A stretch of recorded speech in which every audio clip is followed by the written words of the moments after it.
Merong umorder sa atin sa TikTok Shop. Big shout out kay Boss Luis Miguel number 1 ng taga Kapastarlac.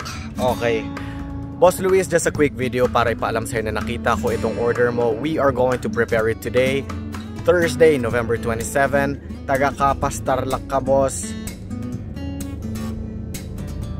Yes, pwedeng bukas makakarating sa inyo, no? Kasi Nueva Ecija nga, next day delivery. So kung sakali naman hindi bukas makakarating, tomorrow is Friday. Kung hindi naman makakarating bukas, on Saturday.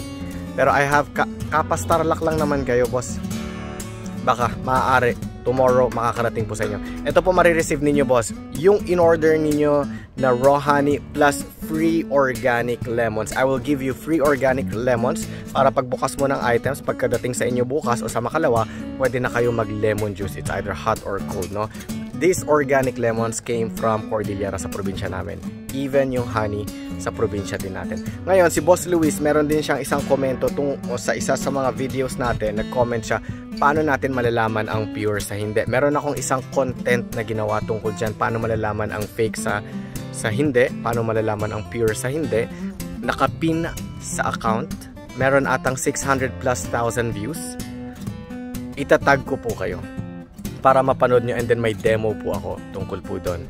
And then you can do the same exact thing pag na-receive nyo po yung item. Boss Luis, maraming salamat. I will update you pag ready na po yung order ninyo. Yeah, by tomorrow lang din marireceive ninyo yung item. Maraming salamat. God bless.